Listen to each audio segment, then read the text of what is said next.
Welcome to the Biblical Mama podcast, where faith and motherhood meet. I'm your host, Shelly Garcia. Each week, we dive into the beautiful chaos of being a mother and a woman of God, exploring what it truly means to live out our faith with every fiber of our being. From inspirational stories and practical advice to heartfelt conversations and spiritual insights, we're here to uplift and empower you as you navigate your sacred calling. So grab a cup of coffee, find a comfy spot, and join me as we embark on this journey together. Let's discover how to embrace our roles as mothers and daughters of the Most High, and learn how to follow God's path with grace, strength, and unwavering devotion. Welcome to the Biblical Mama podcast, where faith and motherhood meet. Hi everyone, welcome back. We are now in episode 5. Today we're going to be starting a new series, what it means to love your husband biblically. But first, before we get into it, I want to say a few announcements. First of all, sorry about last week not putting out an episode. It was a very, very busy week for me and my husband. We had a gala that we had to attend and help with the AV stuff. And then I was hosting a baby shower for one of my best friends. So I had all of that to do. And then we also had to clean and, take care of the kids on top of that. And so we had a very long weekend. So I did not have a chance to record or even come up with any content for an episode. So anyway, I would also like to remind you, the Biblical Mama website is now up and going. So if you head to biblicalmama.com, you can go check it out. Also, I am planning to start a book club here in the next few weeks. We're going to be reading and studying the book and workbook called Gospel Mom and Becoming a Gospel Mom by Emily Jensen and Laura Whiffler. They are both from Risen Motherhood. If you'd like to do this study with me, you can join me at facebook.com/groups/Biblical Mama Gospel Mom Book Club.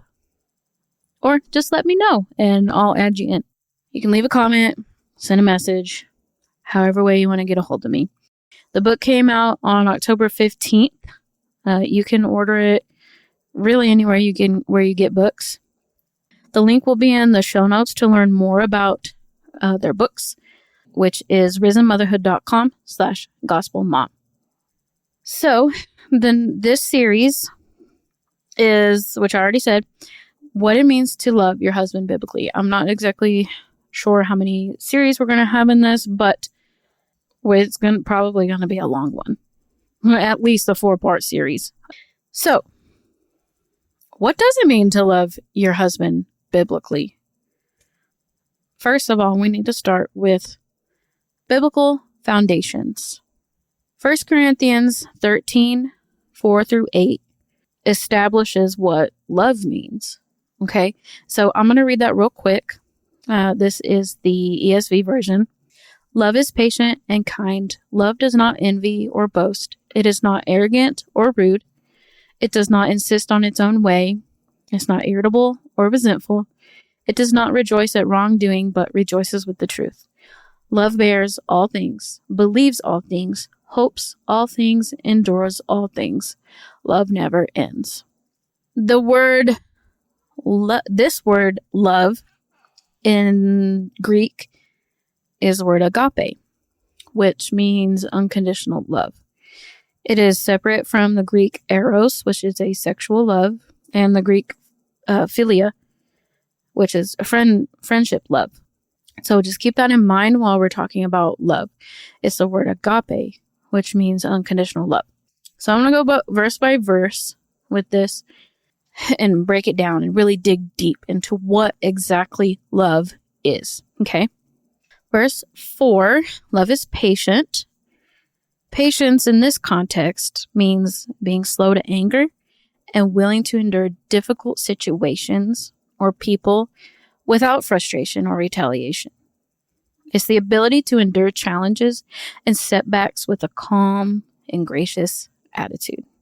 This kind of patience is about being willing to wait, whether for change, understanding, or improvement, without becoming resentful or demanding. It's a key aspect of love that reflects a willingness to bear with others' weaknesses or imperfections. Love that is patient shows a readiness to forgive and be long-suffering, echoing God's patience with us. Okay, love is also kind. Kindness is an active expression of love through words, actions, and attitudes that are gentle, helpful, and caring. It involves doing good for others, showing compassion, and being considerate. Being kind also means looking for ways to bless and uplift others, offering a kind word or gesture, and being generous with our time and our resources. Kindness and love is about creating a positive and encouraging atmosphere, one that mirrors the kindness that God extends to us in Christ. Love does not envy. Okay, so envy is a word that oftentimes gets mixed up with the word jealous or covet. Envy is different in the way that it means like you become resentful or like you have a hatred for when others get what you are wanting, or when they are blessed with something that you want, you become resentful or you hate it, like to your core. That's what envy is. Love does not envy. When love is present, there is no room for jealousy or resentment towards others' successes or good fortune. So instead of being envious, love celebrates others' blessings and joys. It finds joy in the happiness and achievements of others without comparing or feeling diminished. Sometimes that's really hard. It's really hard to feel happy for someone when they get what you are wanting for your life. That's very hard.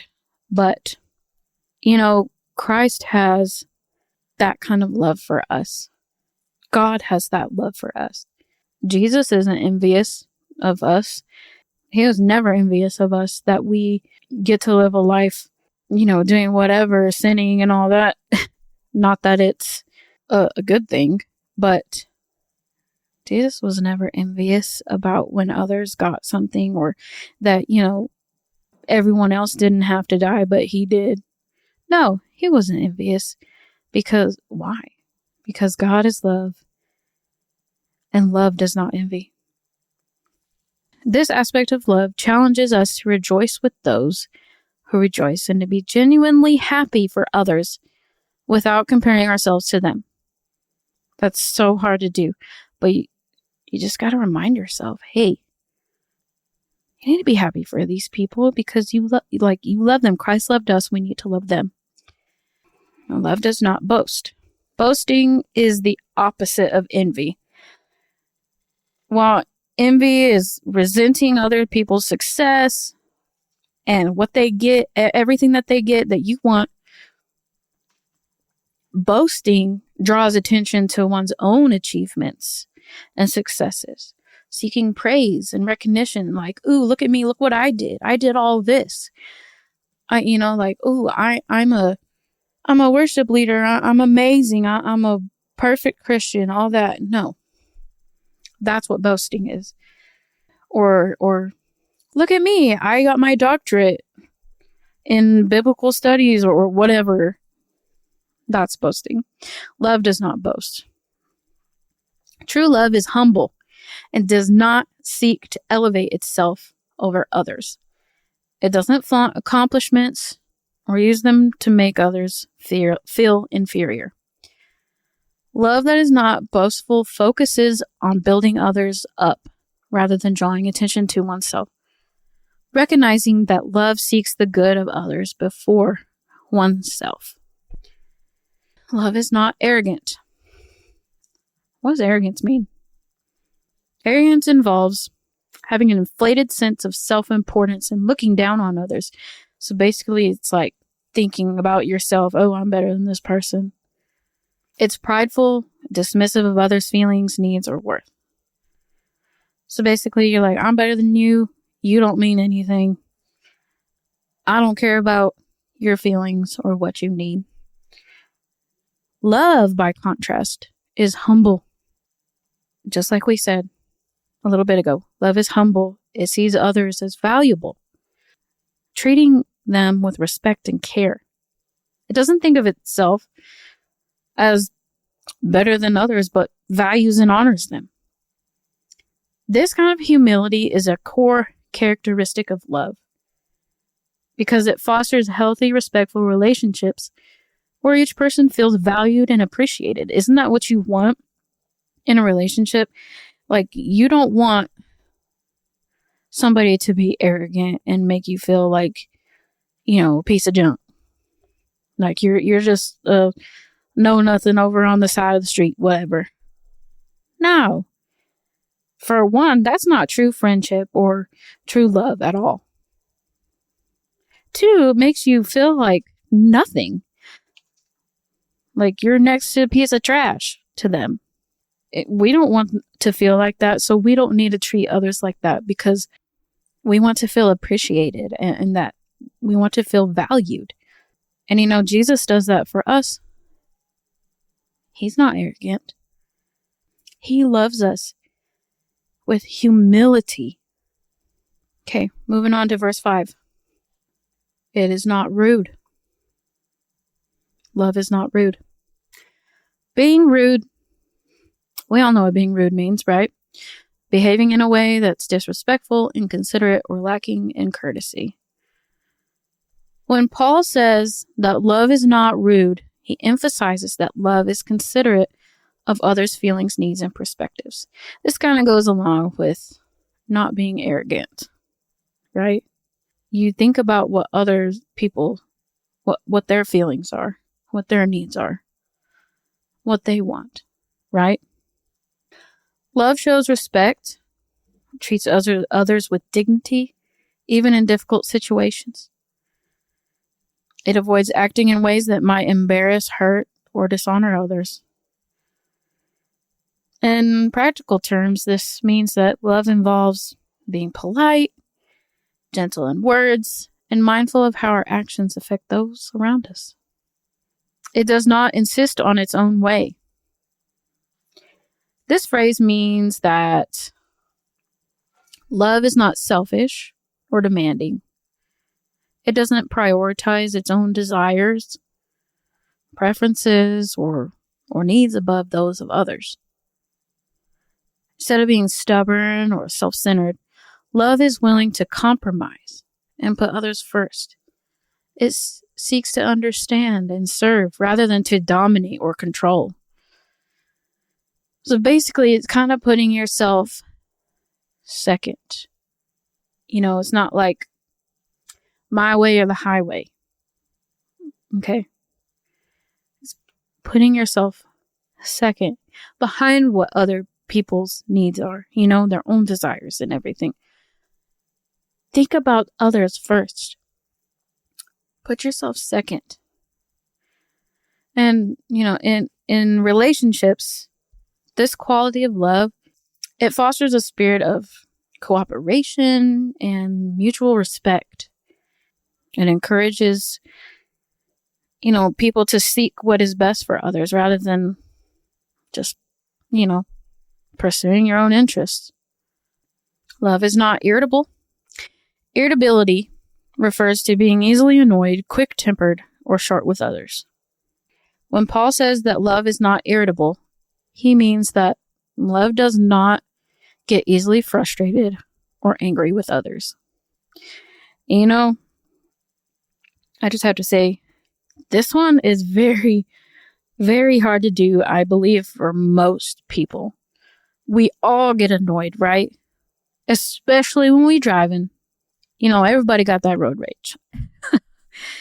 We get annoyed, we get angry real quickly, and we start saying things when they can't even hear us in the other car. But love isn't like that. That's not love. That's not showing love to others. And, like, let's say I remember doing, group projects in high school or college. And sometimes, like, people would get, once you're working so hard on something together for so long, you start getting real snappy with others. You get annoyed and you get angry really easily. It's hard not to when other people are like, wanting to do what they want to do and they don't stop and think about what the other people want to do or listen to their suggestions. It's hard. But love, it is not like that. Love is not irritable. It maintains a calm and patient demeanor, even in stressful situations, just like a group project. It doesn't snap at others or allow minor frustrations to disrupt the relationship. It is important for maintaining harmony in relationships, as it helps to create a peaceful atmosphere where others feel safe and valued. Going back to that value, we gotta keep others' value in our minds, okay? We need to show other people that they are valued and that they actually have meaning and importance, in our lives, okay? Love is not resentful. The Greek word for resentful here, which is Greek, is the language that Paul wrote this in. The Greek word for resentful means irritable and does not count up wrongdoing. Okay, it means it doesn't keep record of wrongs. We don't hold on to grudges. Love is not resentful. It does not harbor bitterness or dwell on past offenses. Instead of keeping track of the ways that others have hurt or wronged us, love chooses to forgive and let go of past grievances. That's very hard to do. Forgiveness is literally a daily choice. Okay? To forgive literally means to stop being angry, to let go of that anger. That is so much easier said than done, right? Because that hurt. It stays in your heart because somebody hurt you so badly. It's just so hard to get that hurt out. Give it to God. Give your hurt to God. Let it go. Don't keep track of all those wrongdoings because one, it's not doing you any good because it's just keeping you angry. Okay, it's keeping you bitter. It's making you keep track of all these things that it doesn't even, it's of no importance anymore because it's already happened, okay? All those things, let them go. Give them to God. Willingness to forgive and move forward is crucial for healthy relationships, as it allows you to heal from your hurt and you can rebuild your trust without constantly revisiting those old wounds. Close those up. Close them up. Don't hold on to it anymore. Love does not rejoice in wrongdoing.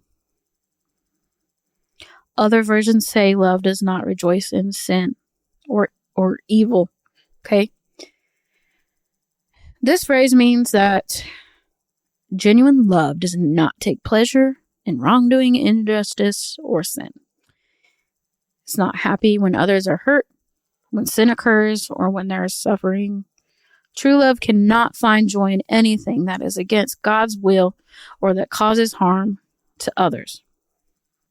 So, in practical terms, it might mean that love doesn't gloat over others' mistakes or take pleasure in their failures. It doesn't find satisfaction when someone else is exposed or humiliated. Instead, it grieves over evil and desires what is right and good for everyone. This characteristic of love calls us to be aligned with God's holiness and righteousness, refusing to celebrate anything that goes against his nature or his commandments. Okay, and the fact that love does not rejoice in wrongdoing or sin or evil, that also means like when you love somebody, you can't like just like if they are doing something wrong, you can't just go along and say, yeah, man, just you do you, whatever. But if they are sinning, like, you need to tell them, right? Because to love somebody is also to tell them, to love someone means not rejoicing in their sin. Okay? It means rejoicing with the truth. So you need to tell them the truth as well. Okay? Like if someone is sinning, if they are constantly, getting drunk or whatever, and they're a Christian, okay? Tell them, hey, this is not good for you. Like, we are not supposed to be getting drunken all the time. We're not supposed to. It's a sin. Okay? And man, I love you. And I know you don't want to hear this, but it's not good. You got to get out of it. Okay? Like something like that. Love rejoices with the truth, not in the evil or the wrongdoings. Love values transparency, integrity, and honesty. It takes joy in seeing people grow in godliness, embrace God's truth, and live in ways that honor Him. Love encourages others to walk in truth and supports them when they do what is right, even when it is difficult. Rejoicing with the truth also means that love encourages us to be honest in our relationships, holding to what is right and not compromising for the sake of convenience or personal gain. It promotes accountability, integrity, seeking the good of others through truthfulness. Verse 7. Love bears all things. The word bears comes from a Greek term that means to cover, protect, or endure. In English, the word bears means to help carry, suffer with, or endure. Now, in this context, it suggests that love is willing to carry or endure burdens, protecting others from harm or criticism. It means that love is willing to put up with difficulties or imperfections in others without giving up. It can also imply that love keeps things confidential, shielding others from exposure when appropriate. So this might look like being patient during tough times or supporting someone through their struggles, refusing to give into frustration or resentment. So basically, when you are enduring someone's burden, when you love someone, if they're going through a hard time, you endure it with them. Love bears all things. Okay? So basically, you're right there beside them. You're helping them. You're picking them up. You're carrying them.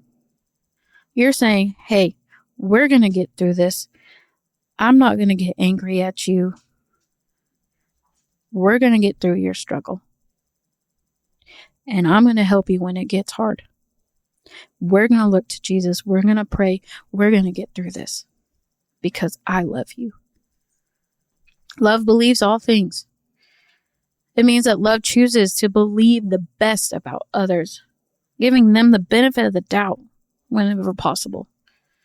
It's about maintaining a posture of trust rather than being quick to suspect or doubt. This doesn't imply that love is gullible or ignores wrongdoing. Which, it kind of seems like that. It believes all things like, oh, I'm going to believe every single thing. Nah, it doesn't mean that. Instead, it means that love is willing to see the potential and sincerity in others. It holds on to a positive view about things and is willing to trust until proven otherwise. In relationships, this characteristic of love fosters a sense of security and openness, encouraging honest communication and understanding. So let's say that if at some point in your marriage, something makes you skeptical about your husband and whatever he's telling you about, like, don't be so quick to, be suspicious or whatever. Like, love believes all things. That means you give them the benefit of the doubt.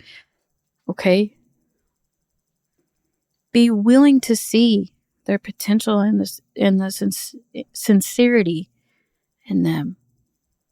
Think of them in a positive light until it's proven otherwise. Trust them because you married that person, right? Trust them. Believe them. Love hopes all things. This suggests that love remains optimistic, even in difficult situations. It has a forward-looking perspective that trusts in God's ability to bring about positive outcomes, change, or growth. It holds on to hope when it comes to relationships, believing that people can improve, that reconciliation is possible, and that God is at work even in the tough situations. This hopeful aspect of love is especially important in maintaining long-term commitments, like marriage or friendship, where challenges can sometimes make it tempting to give up. When it gets so long and drawn out and just so hard to keep going, sometimes you just want to just say, forget it, I'm done. Now remember, there is hope. Love is hope. It hopes all things. Keep going. Don't give up. Keep enduring. Persevere. Love's hope provides the motivation to keep working towards a better future. Love endures all things. This means that love has a resilience that does not quit, even when circumstances are challenging.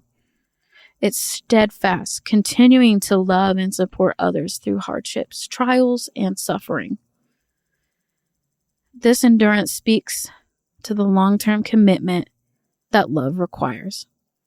Whether in marriage, friendship, or family relationships, it's about a love that doesn't waver, even when faced with difficulties or disappointments. The enduring nature of love is a reflection of God's steadfast love for us, which is unchanging and constant no matter what. God always loves us. That will never, ever change. This type of love is literally the exact same kind of love that God has for us. He is always loving us. His love for us will never, ever change. He will always love us, no matter what. And we need to reflect that. In verse 8, it says, love never ends. Some versions say fails. Okay? Love never ends. It's highlighting the enduring, eternal nature of true, godly love. While many things in life and even in the church may change or cease, love remains constant. This means that love is not subject to change, decay, or limitation. It has an everlasting quality that persists beyond time and circumstances. Love's eternal nature reflects God's own love, which is unchanging and limitless. It's the kind of love that believers are called to embody in their relationships with one another. God is eternal. God is love, and love is eternal. It never ends. Now, 1 Corinthians 13, verses 4 through 8 paints a beautiful picture of what love looks like. It's patient, it's kind, selfless, and enduring. This passage gives us a clear understanding that true, godly love is meant to be at the center of all our relationships. But how do we apply this kind of love specifically within the context of marriage? For that, we're going to go to Ephesians 5:22 through 33. Now, Paul shifts the focus to the roles of husbands and wives within marriage in this passage, providing a framework for how the qualities of love described in 1 Corinthians can be lived out between spouses. So just as 1 Corinthians emphasizes a love that is selfless and enduring, Ephesians calls wives to respect and submit to their husbands, and husbands to love their wives sacrificially as Christ loves the church. Both passages underscore that love in marriage is not simply about feelings, but involves a commitment to serving, respecting, and cherishing one another as an act of obedience to God. Ephesians chapter 5, verse 22 through 33 in the ESV says, "Wives, submit to your own husbands as to the Lord.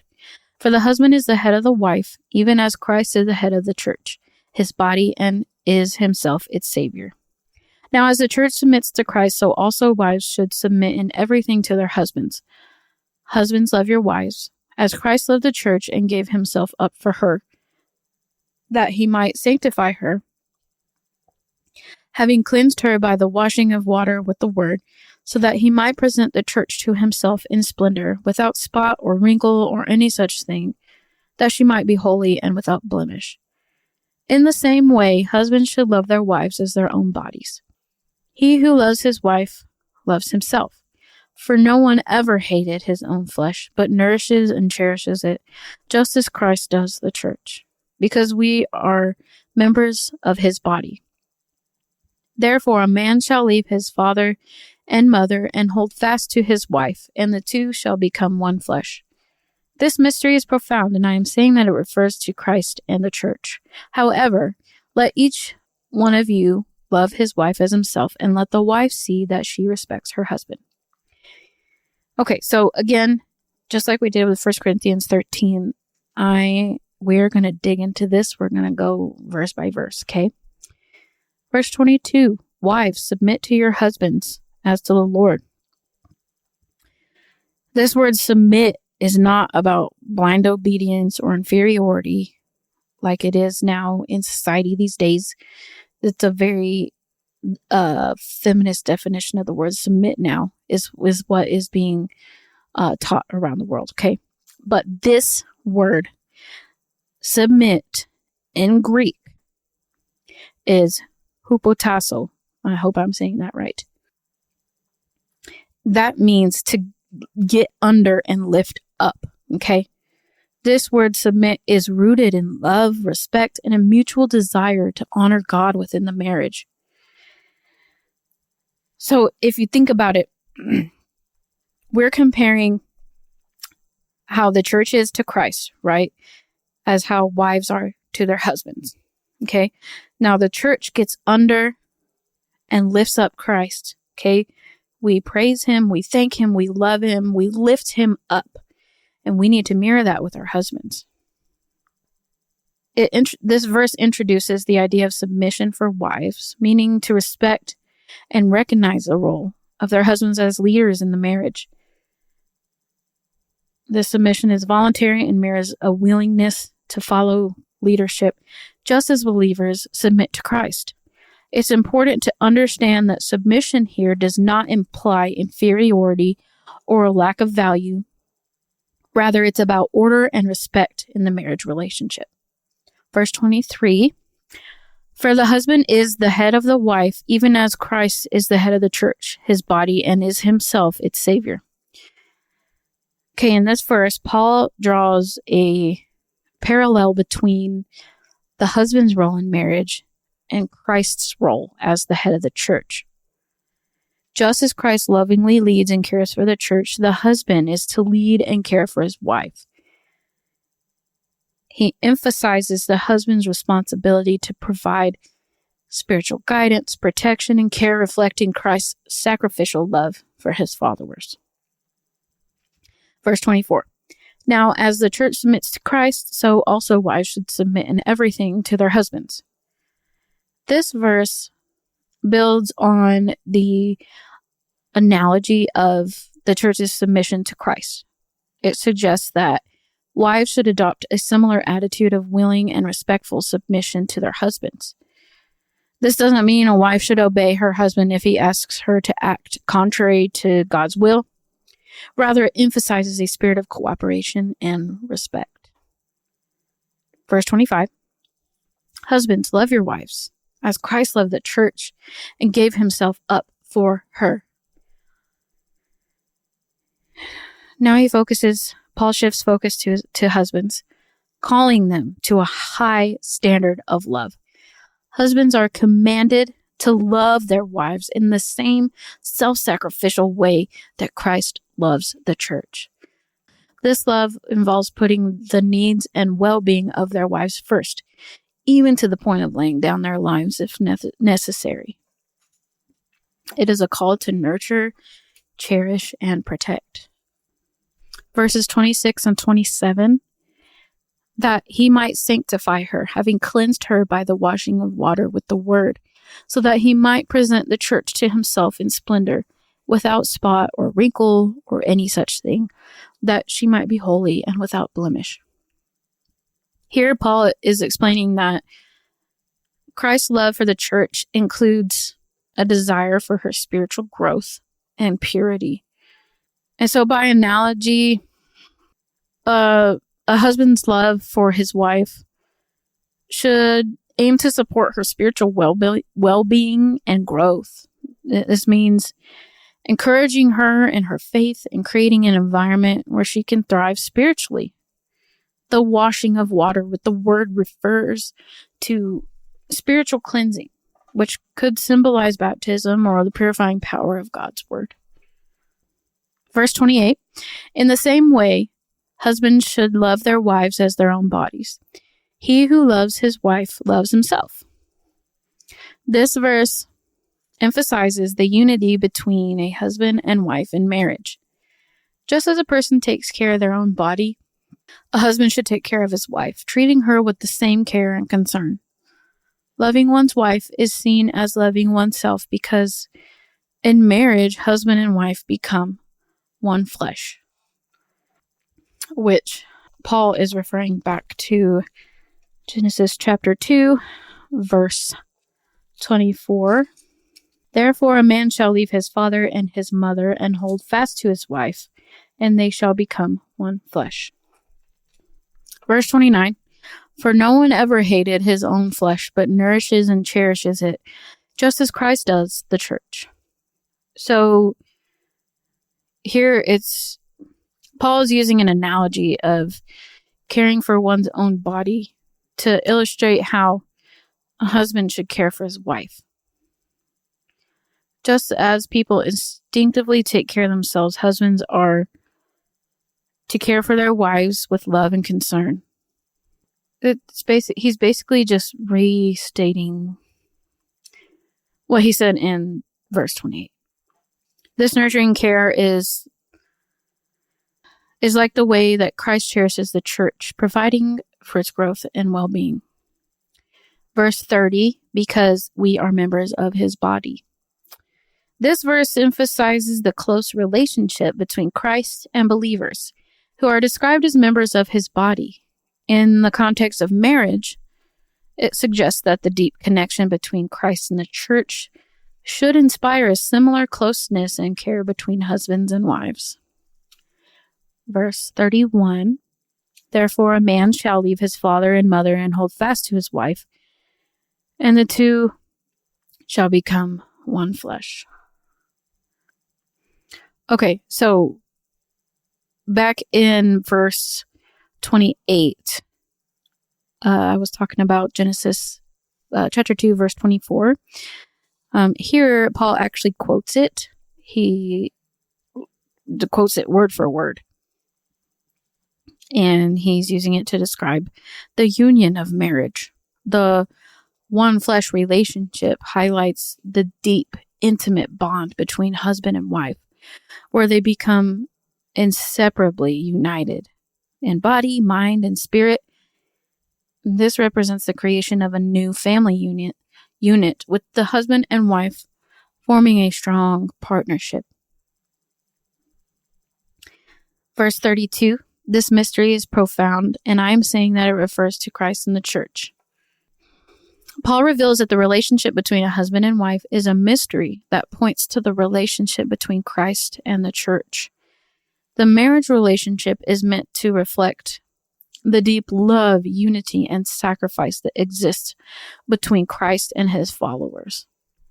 This connection elevates the significance of marriage, showing that it is more than just a human relationship. It is a picture of God's relationship with his people. Verse 33, however, let each one of you love his wife as himself, and let the wife see that she respects her husband. Paul concludes with a summary of his instructions. He reiterates that husbands should love their wives with the same care they would have for themselves, emphasizing selfless love and nurturing.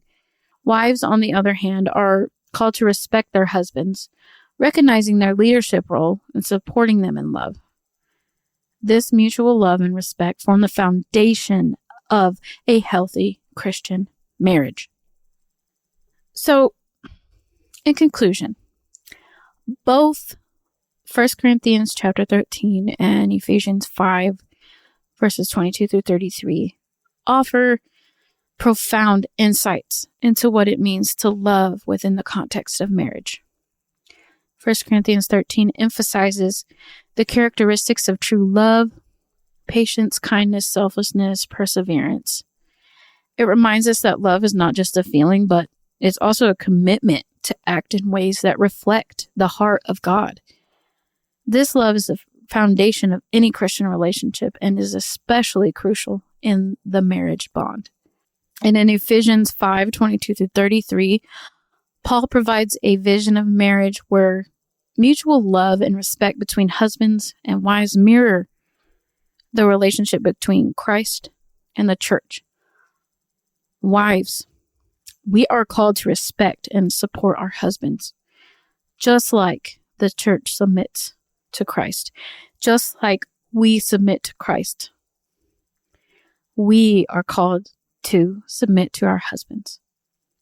And husbands, in turn, they are instructed to love us, to love their wives with that same sacrificial love that Christ showed for us.